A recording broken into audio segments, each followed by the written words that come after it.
Buenas tardes, ministro. Acá.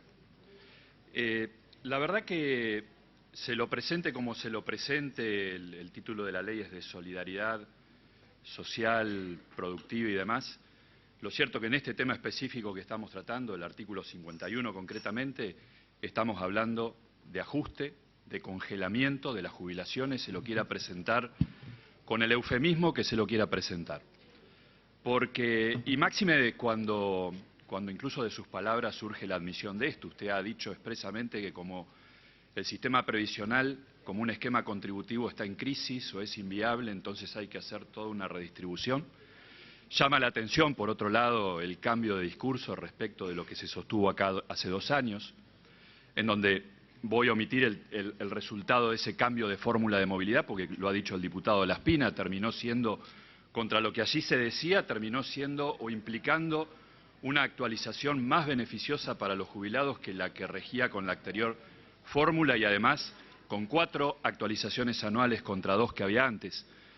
Pero llama la atención este cambio de discurso porque realmente ahora se contradice todo lo que quienes ahora son oficialistas sostuvieron hace exactamente 2 años, o no debería llamar tanto la atención porque el actual oficialismo hace 20 y pico años atrás privatizó el sistema jubilatorio, creó las AFJP.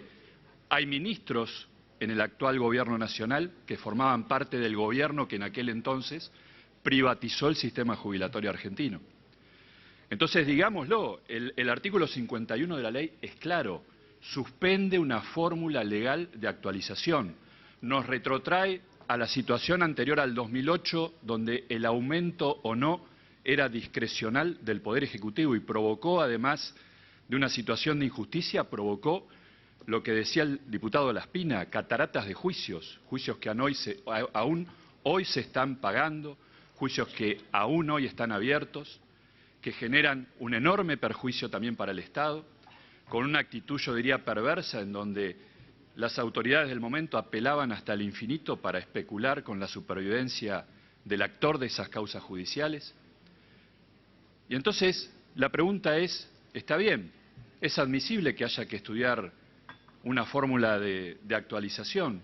Es posible. Ahora, ¿por qué para estudiar esa fórmula hay que poner bajo congelamiento la actualización que está prevista en la ley? ¿Por qué hay que delegar esa facultad del Congreso y volver atrás en algo que causó tanto perjuicio? ¿Por qué si es genuino el ánimo de trabajar para mejorar el sistema, mientras se lo estudia, se suspende su aplicación? Porque la verdad es que aún en cuestiones judiciales, cuando hay un sentido de cautelar, de proteger, de parar la pelota mientras se estudia algo, se hace todo lo contrario, no se innova en perjuicio del que está reclamando, sino que se sostiene la situación mientras se la estudia. Y acá se está planteando todo lo contrario. Y como también se dijo acá, esta situación no abarca solamente las jubilaciones y pensiones ordinarias, abarca una multiplicidad de subsistemas lo que se va a decidir con esta ley. Jubilaciones del personal militar, jubilaciones de guardaparques de la Administración de Parques Nacionales, de investigadores, de docentes, en donde usted lo ha admitido. Creo que su presentación, desde el punto de vista intelectual, es más honesta que los términos bajo los cuales se presenta el proyecto de ley.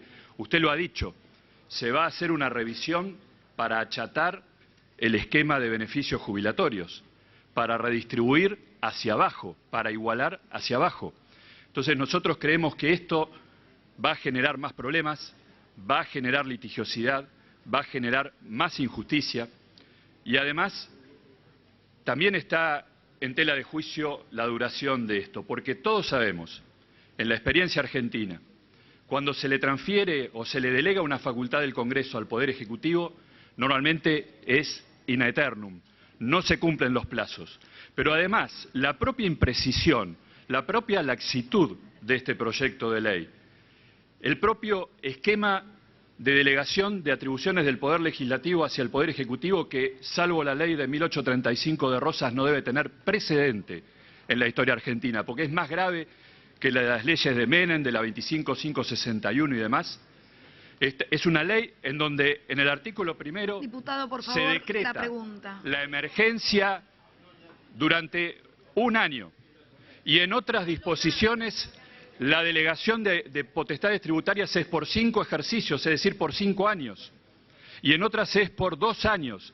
Entonces, ¿qué garantiza en ese marco de imprecisión de esta ley que esta potestad que se transfiere por 180 días no nos digan dentro de 180 días, que tampoco, como decía Luciano, está claro si son hábiles o son corridos, dentro de 180 días invoquen que, como el artículo primero de la ley establece una emergencia hasta el 31 de diciembre del 2020, nos vengan a decir que se prorroga entonces ese congelamiento, porque esa es la denominación, congelamiento de jubilaciones, pensiones y regímenes especiales?